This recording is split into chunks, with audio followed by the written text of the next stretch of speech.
Style guides provide consistent guidelines for spelling, grammar, punctuation, and language usage. For our style in our courses, we use the AP Style Book and our local style guide. The AP Style Book doesn't have local references. We created this guide to provide clarity and guidance about capitalization, abbreviation, punctuation, spelling, and numerals for people, places, and phrases related to the University of Georgia and Northeast Georgia.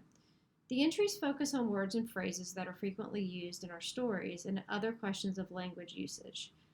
The Style Guide is a Google Doc that's free for you to use. You can add it to your Google Drive and bookmark it. Learning how to spell and punctuate words correctly is important because it saves you from making factual errors that will need to be corrected. The Style Guide is easy to maneuver once you have a sense of what's in it, and once you get in the habit of reminding yourself to look at the local Style Guide just as you do the AP Style Book. This brief tutorial gives you an idea of what's in the Style Guide and how to search it. So to start, the Style Guide is just formatted from A to Z. That means everything from words in the A section, such as Athens, and organizations and entities in Athens, all the way to the Z section, which has businesses such as Zaxby's, all the way down to ZZ and Simone's at this point. You can go through the different chapters and just click on A down to Z and look and see what entries are in the chapters. So you could even go to this document outline and go to a chapter like D.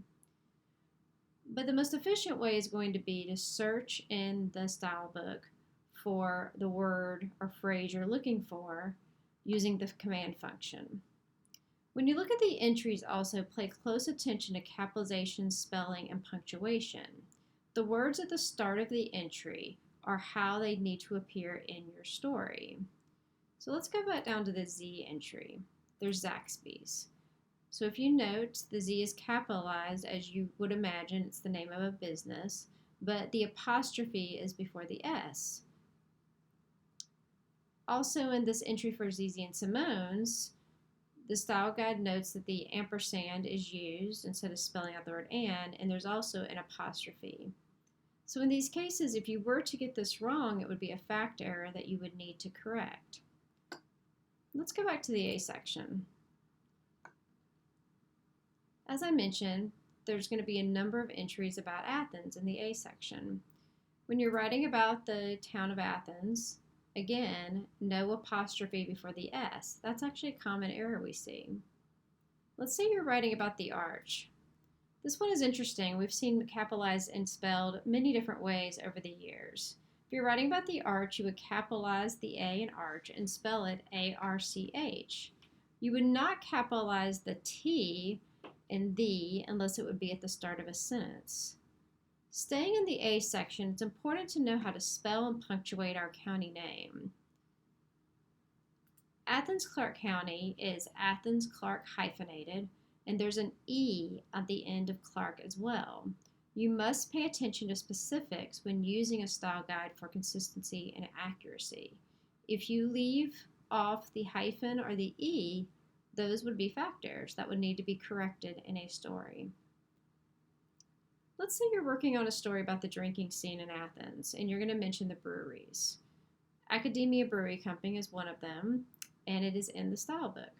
The style guide notes that it's not just academia on first reference, but it's brewing company spelled all the way out. Let's do a find for another one, Creature Comforts. So Creature Comforts actually pops up twice in the style book, one in the definition of the Athens Farmers Market.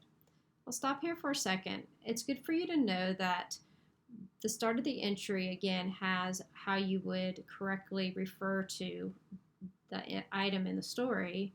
But after the entry, we've described for you what the entity or person or place is, as well as other factual information. It's good for you to read that to make sure you're referring to it correctly.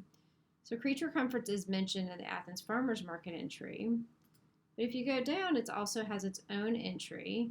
And again, you would use all four words to refer to Creature Comforts in your first reference in a story.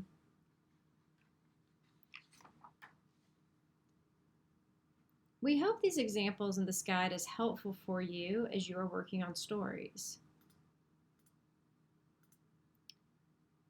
I wanted to point out as well that at times you may find that there's a word that you're looking for that's not in the style guide. We're happy to add things and make decisions on how to refer to people, places, and phrases in our area and add it to the style guide. If you want to suggest a new entry or if you need additional guidance, please reach out to me. You will see my information here, Professor Lori Johnston, and my email is ljohns@uga.edu. Don't hesitate to reach out, and I hope you enjoy using the style guide.